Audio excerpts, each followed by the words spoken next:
Juízes capítulos 1 e 2. Depois da morte de Josué, os israelitas perguntaram ao Senhor: qual das tribos deve ser a primeira a atacar os cananeus? O Senhor respondeu: Judá, pois eu entregarei a terra em suas mãos.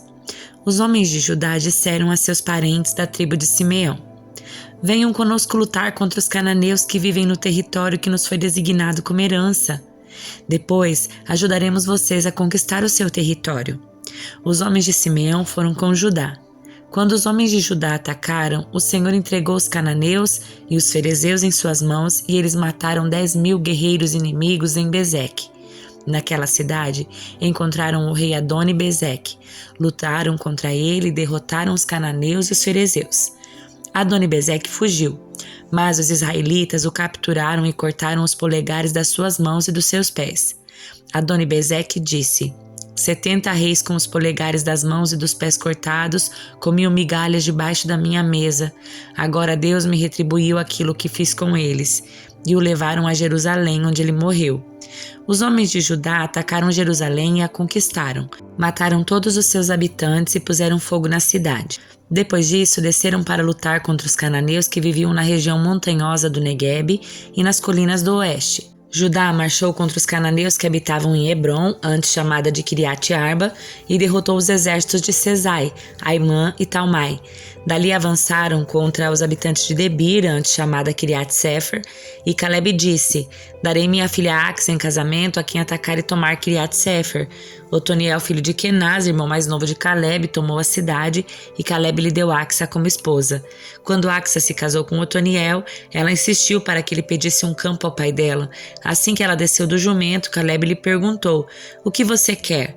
Ela respondeu: quero mais um presente. O Senhor me deu terras no deserto do Neguebe, agora peço que também me dê fontes de água.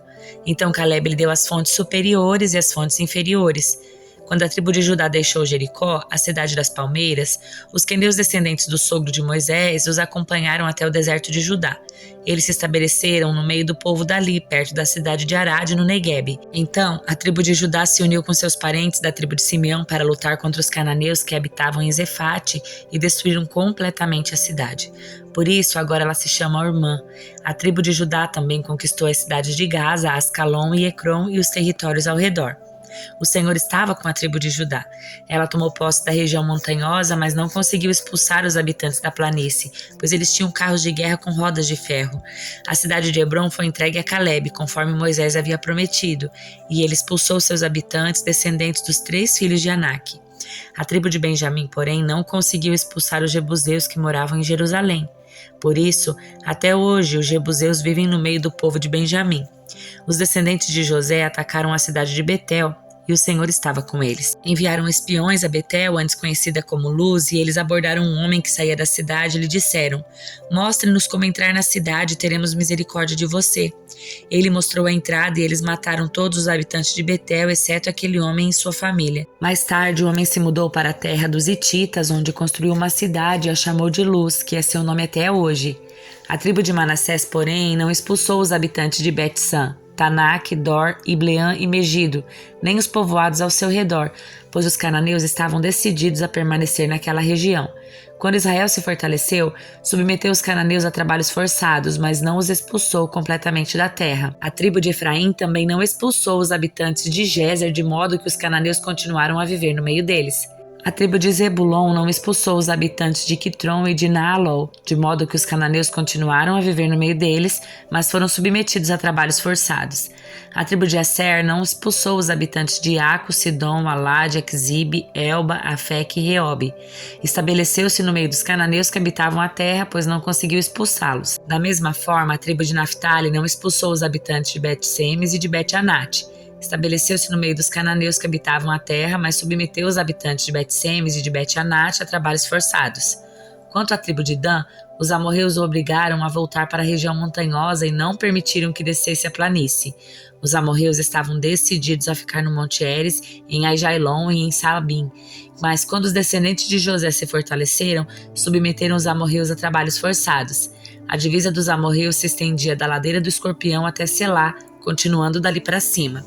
O anjo do Senhor subiu de Gilgal a Boquim e disse aos israelitas: Tirei vocês do Egito e os trouxe a esta terra que jurei dar a seus antepassados e afirmei que jamais quebraria a minha aliança com vocês. De sua parte, vocês não deviam fazer aliança alguma com os habitantes dessa terra, mas sim destruir seus altares. Por que vocês desobedeceram a minha ordem? Agora, portanto, declaro que não expulsarei mais os povos que habitam em sua terra. Eles serão como espinhos em suas costas, e os deuses deles serão uma armadilha para vocês.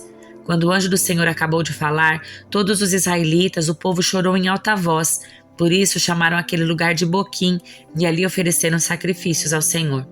Depois que Josué se despediu do povo, cada tribo de Israel partiu para tomar posse do território que havia recebido como herança. O povo serviu ao Senhor durante toda a vida de Josué, e também dos líderes que sobreviveram depois dele e que tinham visto as grandes coisas que o Senhor havia feito por Israel. Josué, filho de Nun, servo do Senhor, morreu aos 110 anos. Foi sepultado na terra que havia recebido como herança em Timnat-Sera, na região montanhosa de Efraim, ao norte do Monte Gaás. Depois que aquela geração morreu e se reuniu a seus antepassados, surgiu uma nova geração que não conhecia o Senhor, nem tinha visto as grandes coisas que ele havia feito por Israel. Os israelitas fizeram o que era mal aos olhos do Senhor e serviram as imagens de Baal. Abandonaram o Senhor, o Deus dos seus antepassados, que os havia tirado do Egito. Seguiram e adoraram os deuses dos povos ao redor e com isso provocaram a ira do Senhor. Abandonaram o Senhor para servir a Baal e as imagens de Astarote. Com isso, a ira do Senhor ardeu contra Israel, e ele os entregou nas mãos dos saqueadores que tomaram seus bens. Entregou-os aos inimigos ao redor, aos quais já não conseguiam resistir. Toda vez que saíam para a batalha, o Senhor lutava contra eles e provocava sua derrota, conforme lhes havia advertido com juramento. Por isso o povo vivia em grande angústia. Então o Senhor levantou juízes para livrar o povo dos seus agressores. Contudo, não quiseram ouvir os juízes, mas se prostituíram adorando outros deuses. Como se desviaram depressa do caminho dos seus antepassados que haviam andado em obediência aos mandamentos do Senhor. Sempre que o Senhor levantava um juiz sobre os israelitas, o Senhor estava com ele e livrava o povo dos seus inimigos enquanto o juiz vivia, pois o Senhor tinha compaixão do seu povo, que sofria sob o peso da aflição provocado por seus opressores. Quando o juiz morria, porém, eles voltavam a seus caminhos corruptos e se comportavam ainda pior que os seus antepassados.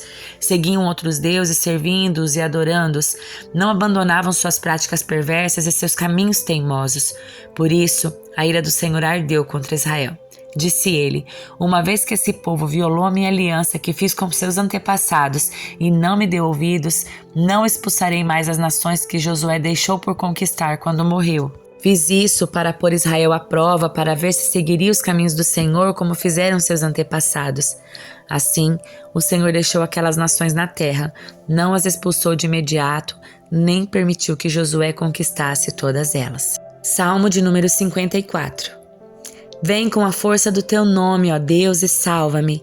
Defende-me com teu grande poder. Ouve minha oração, ó Deus, escuta a minha súplica, pois desconhecidos me atacaram, pessoas violentas tentaram me matar, eles não se importam com Deus. Deus, porém, é meu auxílio, o Senhor me mantém com vida, que as tramas perversas dos meus inimigos se voltem contra eles. Destrói-os como prometeste. Oferecerei a ti um sacrifício voluntário.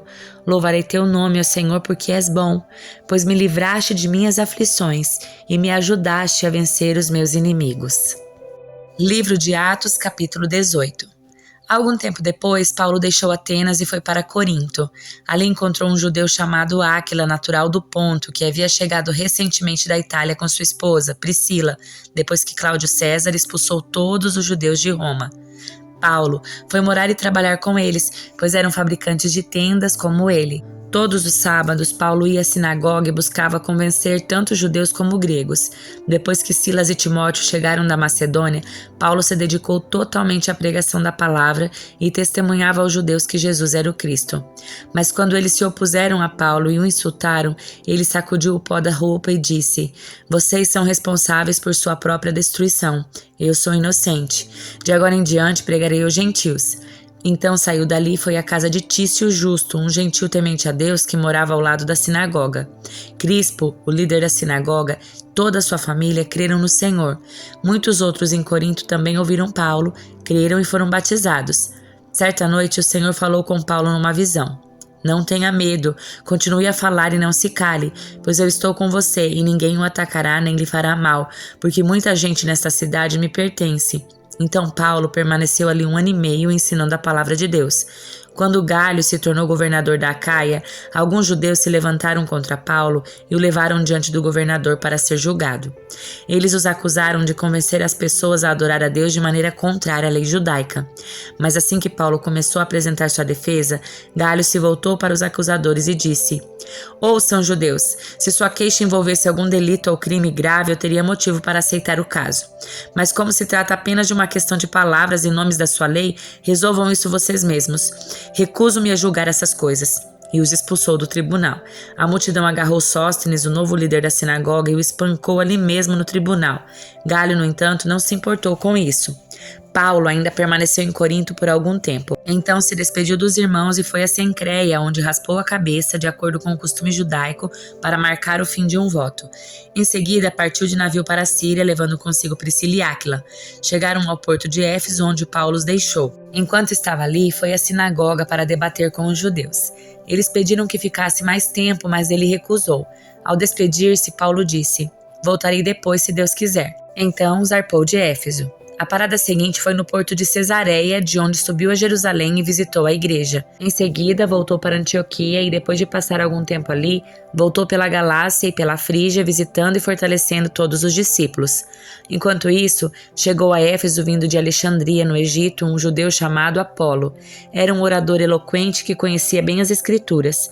Tinha sido instruído no caminho do Senhor e ensinava a respeito de Jesus com profundo entusiasmo e exatidão, embora só conhecesse o batismo de João. Quando o ouviram falar corajosamente na sinagoga, Priscila e Áquila o chamaram de lado e lhe explicaram com mais exatidão o caminho de Deus. Apolo queria percorrer a Acaia e os irmãos de Éfeso o incentivaram. Escreveram uma carta aos discípulos de lá, pedindo que o recebessem bem. Ao chegar, foi de grande ajuda àqueles que pela graça haviam crido, pois em debates públicos refutava os judeus com fortes argumentos. Usando as Escrituras, demonstrava-lhes que Jesus é o Cristo.